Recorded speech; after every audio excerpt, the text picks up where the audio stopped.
Welcome to the Sharing Passion and Purpose podcast, a weekly podcast providing career and creative inspiration to help you build a purpose-filled life. If you're interested in tapping into your creative potential, pursuing a career with passion, and building on your biggest and best resource, yourself, please join me on this path. I'm your host, Nancy Moore, and I want you to know that I'm on this journey with you. So let's get started. This is such a treat for me to be sitting here with John Favell, getting to talk to him today. So John has been gracious enough to come and speak to my class, and he has spoken now, is it 3 times, John? Yes. 3 times. And so my class has said they want to hear more from John, and so I invited him to be on the podcast today. Welcome to the Sharing Passion and Purpose podcast, John. Thank you. Looking forward to it. Good. So John has written a book, and his book is called Enjoy a Career with No Regrets. And he was kind enough to give me the book about, I feel like it was a couple of years ago. And I think so highly of him. He is a very accomplished businessman and has so many interesting stories to share. And he actually does that through this book. And he gave me the book. But what is interesting about this book is it's not for sale. He wrote this with the intention of giving it or gifting it to his grandkids. And after I read it, I thought, this is something my business students need to see and hear about. And so he is offering everybody a free downloadable copy, which is awesome. And so thank you for that. And today we're going to kind of get into the book a little bit so people can hear from you and know what some of these stories are about, and then they'll be able to download this free copy. So John is very knowledgeable in a lot of areas in business and in life. And in talking to him, he has so many stories to share, so I'm kind of narrowing it down into just a few things that we'll talk about. But the first question that I have for him about his superpower, because I know he has one, or I consider one that he's talked about as superpower. So I'm hoping he mentions that. But John, if you'll share with everybody about you and your superpower. Well, that's kind. When I think of superpower, I think of Superman. and I can't fly, but Superman had X-ray vision. Yeah. And I think to some extent I see things that other people don't see. And that's because I'm just very curious and inquisitive. And I also observe things that are in plain sight for everyone to see. I look at things and I see things differently, and I ask, how is that, or why is that, or what if? And that's been a game changer for me. Mm-hmm. I remember the first job I applied for after college.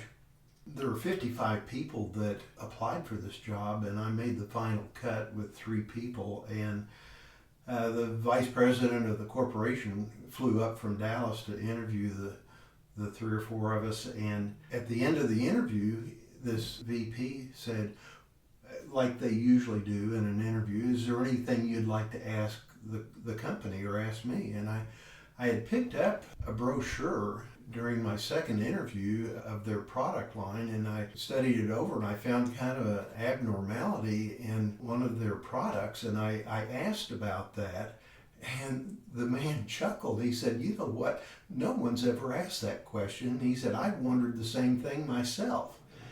So I really think asking that question probably got me the job. It sounds like it. But I wasn't asking it to show off. I just really wanted to know why it was that this product was so much different, and got a job out of it. Mm-hmm. Mm-hmm. How neat. Yeah. Being curious pays off. It does. Yeah. So throughout your life, have you had either a mission statement or a life's motto that you've kind of stuck with? Well, I don't know if I've started out with a life's motto, but when I was in the Army, there was a saying that was posted on a sign outside our barracks that said, the impossible we accomplish immediately, miracles take a little longer. And I think that's been something that I felt, and I don't see challenges that I can't overcome. Some people look at challenges as obstacles or annoyances, but I look at it like a red flag in front of a bull. You just have challenged me to go do something that you said was impossible, so now I have to go do it. That's an interesting way to think about it. So a red flag is definitely go for it. I've actually been to a bullfight in Madrid. So have I. You know, when the matador's out there waving a red flag, it's coaxing the bull to go towards the red flag. And that's kind of the way I feel about challenges, is just go ahead and tell me it can't be done, and I'll have to prove you wrong. Yeah. Well, it's interesting because you probably faced challenges when you started your first business. And so I was thinking, so you probably have faced challenges, a lot of challenges in your life that you have learned from. So I'm wondering what a life or business lesson you have learned that you would like to share.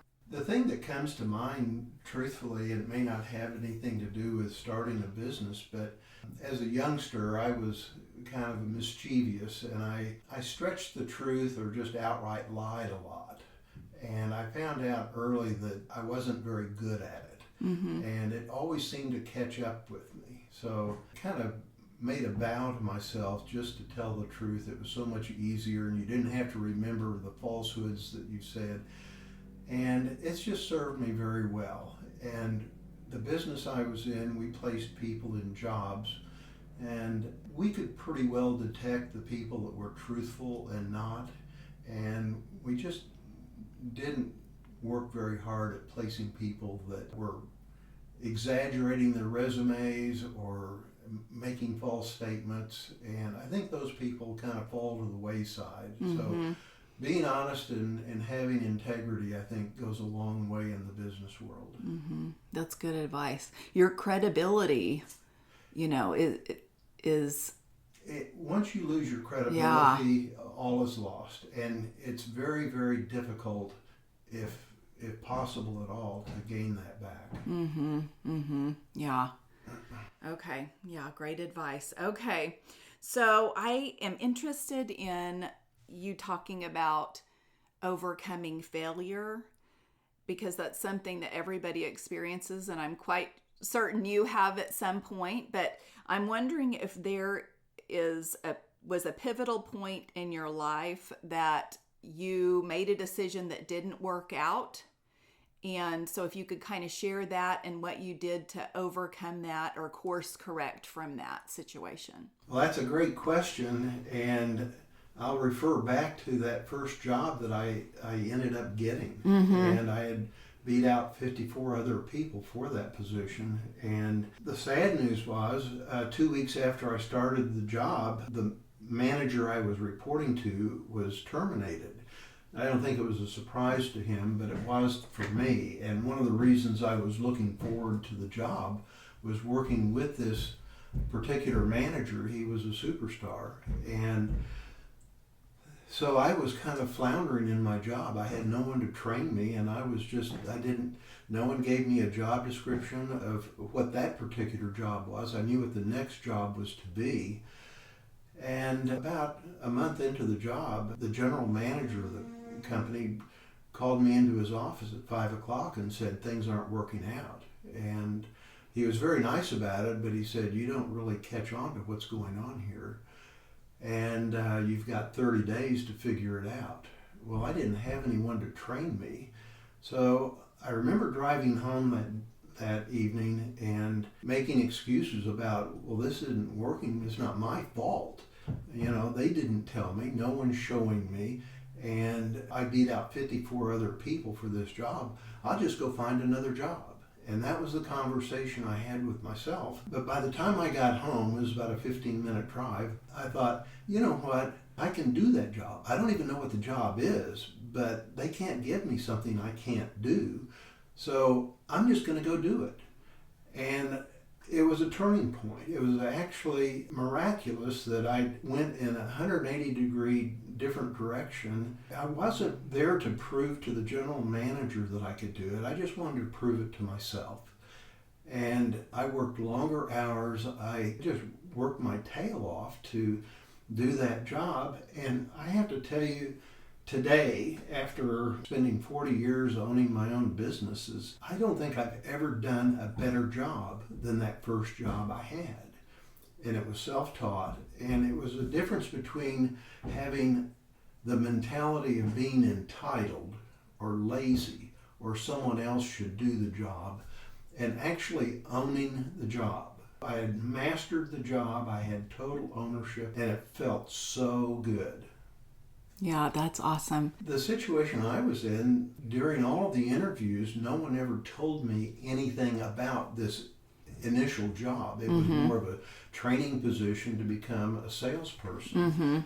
And so they didn't have a manual that I could go read to learn how to do the job. It was just on-the-job training, and no one was there to train me. Okay, well, you figured it out. That's interesting that as you go along, the things that happen in your life and that you reference that so much, that first job. But I think a lot of people will, in their jobs, have the feeling that that isn't part of my job, so I don't have to do it. But the truth is, the company is paying you to learn something. You know, when you're in school, you're paying the school to learn, and now the tables are turned, and now the company is paying you to learn new skills. So even though it may not be your job, you become a more valuable person to yourself and to the corporation if you just step up and take that other assignment that's not part of your job. Take ownership. Yeah. Yep, and that establishes leadership and shows initiative and all of that stuff that people look for when they're wanting to promote. Right. Okay, so let me ask you about the word no and what you think of the word no, because I know that you are somebody that doesn't take no for an answer, because people are going to hear that over and over in their life and in careers, the word no, and that has not been an obstacle for you, and I want you to share why it has not. Well, it becomes a challenge when someone says it can't be done. Just part of me says, but what if it could be done? And so I remember a time back many years ago, before fax machines, before emails, there was a marketing tool in Tulsa that was being used by a public service company, the local utility.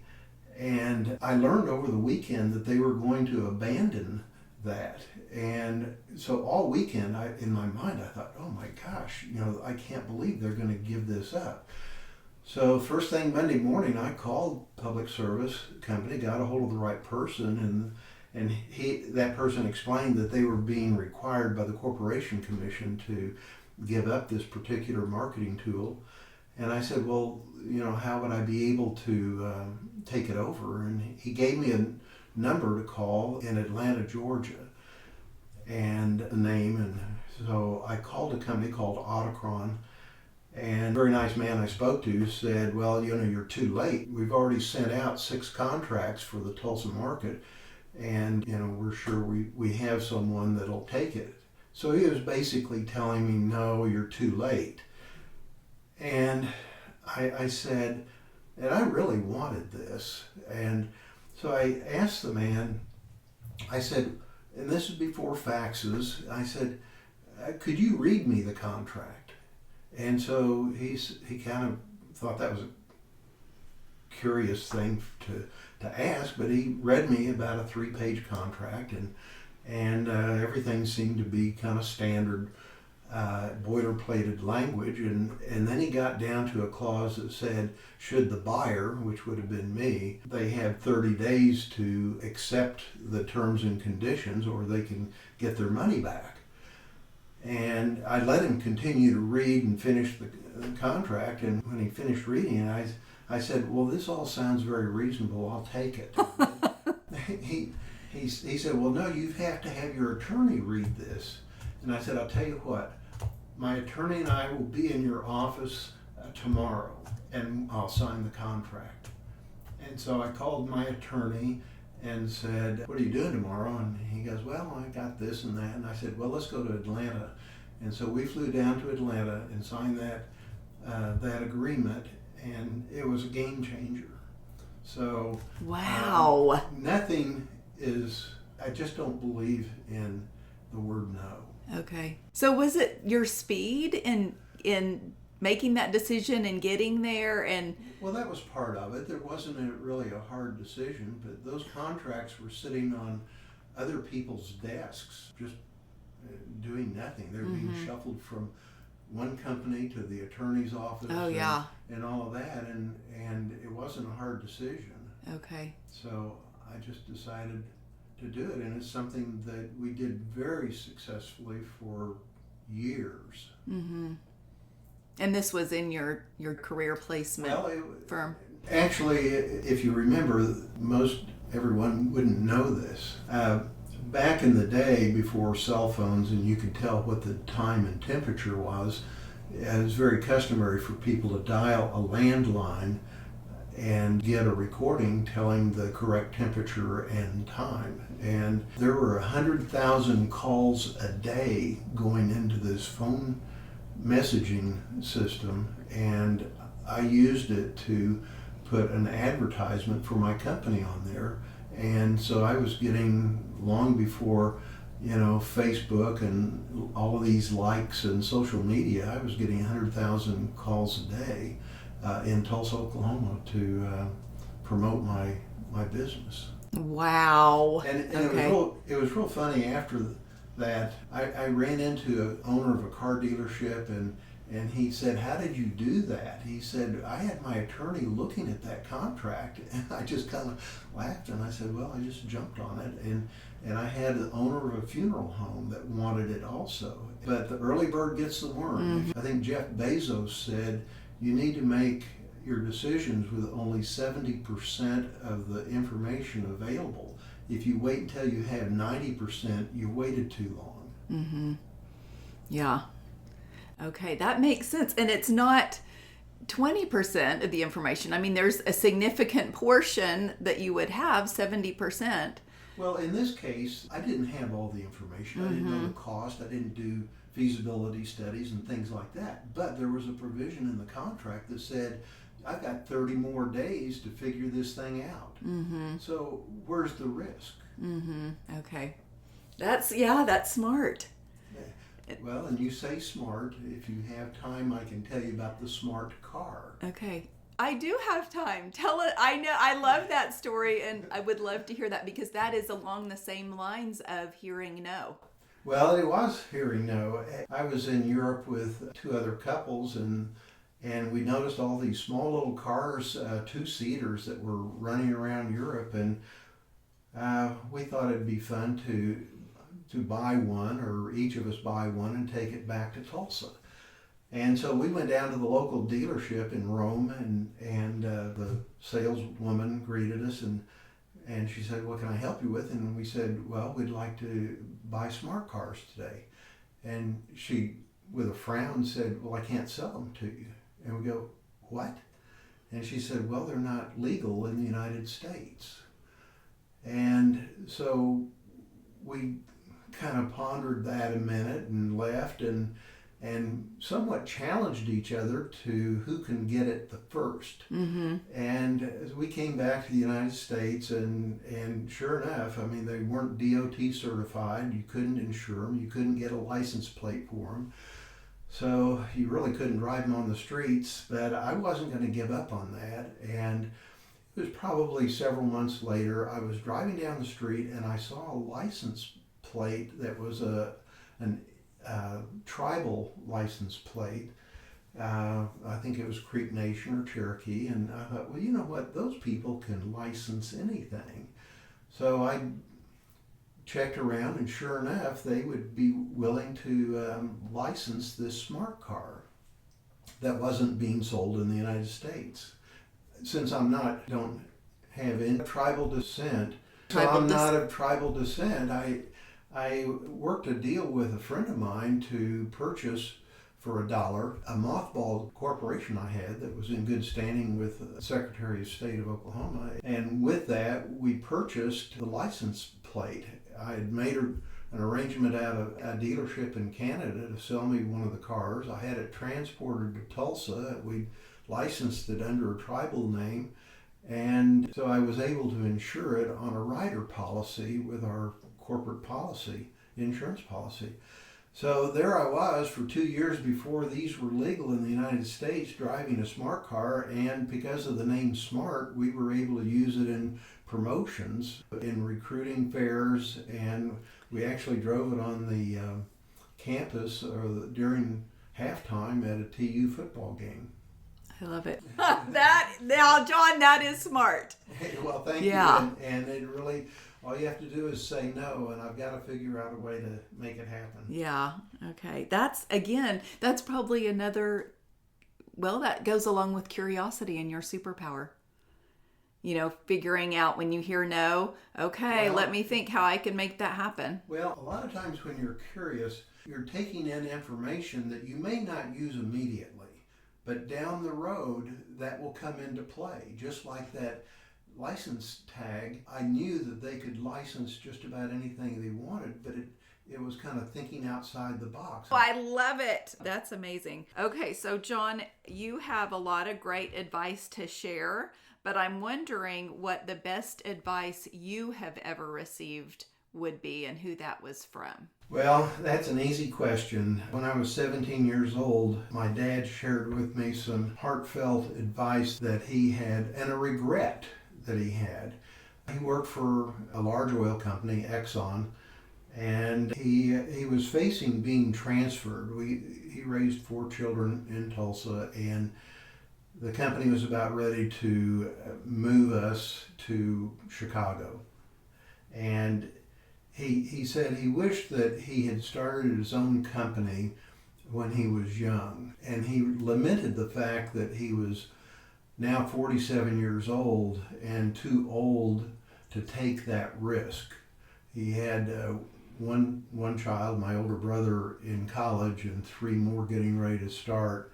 And he felt it was too risky at his age to make that move. And he said it would have been better to try to start your own business when you're young, and if you fail, then you can dust yourself off and go to work for the big corporation, and at least at the age of 50 years old, you wouldn't have that deep regret.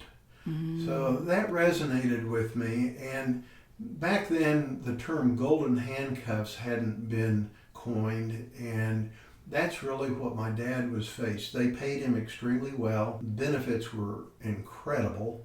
And he was just afraid that he would never be able to get back to that point in his career by starting over essentially at 47 years old. Mm-hmm. When you were talking about the age of you all, he probably wanted to help you with college or help pay some of the costs. And so that's a lot for 4 kids. So the timing probably was not right at that point. He couldn't give up that corporate paycheck. And step out on his own. And when you start your own business, you don't make a lot of money those first few years. You're plowing it back into the business, and you're growing it. So the rewards come later in life. And he was approaching the end. He ended up moving to Chicago. I was in college when he did, and they built a real nice house up there. And sure enough, 2 years after he was up there, they retired everyone that was over 50 years old. And he was out on his own. Wow. Okay. Okay, interesting. Okay, I might have to follow up with you on at some point about what your dad did after that. Or did he just stay retired? He stayed retired, and he retired at 52, and he was retired for 46 years. He lived to be 98. Wow. And that's quite a long retirement. He played the stock market and did some other investments that helped supplement his retirement income, but he went fishing. Okay. Yeah, he worked hard for a long time so he could go fish. So, right.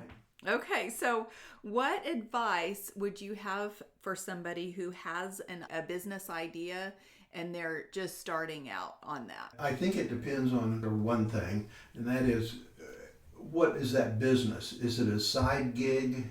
If it's a side gig, then I think I would advise you to go find people that have done side gigs before and find people that are in that industry to kind of collaborate with and learn from to help you. But if your thought is to start a business that requires signing contracts and employing people and making substantial commitments, my dad gave me advice on that too, and he said, if you're going to start your own business, it's probably best that you go learn from someone else. Learn on someone else's dime, is what he said, so that you can know that that is the industry or business that you actually want to be in, but you can make your mistakes working for someone else and they can teach you the ropes so that when you do start your own business that you won't make as many mistakes. Mm-hmm. And that's what I did. I worked for a very large corporation that had 300 offices worldwide. I ran their Tulsa office and I learned from them. They were one of the best, and when it came time to start my own business, it was a pretty easy thing to do. Mm-hmm.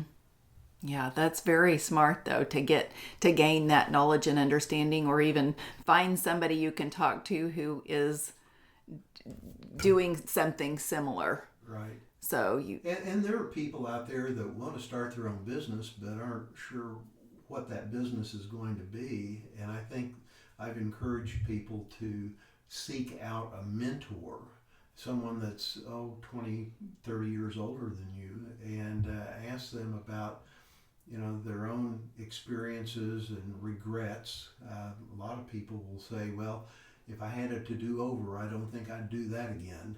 And so listening to some of that, even though it may not be in the industry that you're pursuing, I think just talking to people that have been down that rocky road mm-hmm. and can share those life experiences can be very powerful. Mm-hmm. That's great advice about a mentor. Yeah. Yeah, good. Okay, so I'm going to wrap up with my last question, and you are one of my favorite quote guys. You have a lot of different quotes that you reference in your book, throughout your book, and they're some of my favorites as well. So I was going to ask if you had a quote or two that you could share as we're wrapping up. Well, I think one of my favorites was actually something Walt Disney said. And Walt Disney said, if you can dream it, you can do it. And what's interesting about that, I mean, here's a man that invented Mickey Mouse and Minnie Mouse back in the late 40s, early 50s, but he went to over 300 banks to get a loan to build Disneyland. And over 300 banks turned him down. But it was his dream, and he was going to make it happen. So back on that Army slogan, miracles take a little longer, I think he understood that. God, that's so good. Because look what we have now, yeah. And all the lives that have been impacted through Walt Disney and the Disney Corporation. That's amazing. Oh, he lived his dream. Mm-hmm. Mm-hmm. I think no regrets there, John. Sure, if we asked him now. Yeah. And I think another one, I don't have anyone, that this is from Anonymous. Once you obtain confidence in being able to solve or patch around any situation, risk ceases to be risk. And if you think about that and what Jeff Bezos said about making decisions with only 70% of the information, and it's like when I bought the time and temperature equipment, you can always find a way to make something work. Even though it's not perfect when you receive it, you can patch around it, you can find solutions, you can make it better, and so there really isn't a risk in doing most things. Oh my gosh. Okay, I'm going to leave people with that because that's, you just dropped the mic on that. That was profound. Okay, I love it. Well, thank you for being here and talking to me today. And I just want to give you the opportunity to offer a parting thought. Well, I'm here to hopefully help people maximize their own potential, whether that's owning your business or having a career, because some jobs, if you're in nuclear physics, you probably aren't going to start your own business, but you can maximize your potential and your career, and it's very rewarding when you do that. Okay. Awesome. Thank you for those words. I appreciate it. And you guys, I'm going to put on the website his information with the free downloadable copy of his book, Enjoy a Career with No Regrets. And you'll be able to do a deeper dive into our discussions today. So thanks again. Okay, everybody, that's a wrap on this week's episode. I want to thank you for listening to the Sharing Passion and Purpose podcast. It means the world to me, and I'd love to connect with you. Please follow me on Instagram, Facebook, and LinkedIn at Sharing Passion and Purpose, and Twitter at Passion Sharing. Also, if you like this podcast, it would mean a lot to me for you to subscribe, rate, and review it. And as always, all my show notes will be available on my website, sharingpassionandpurpose.com.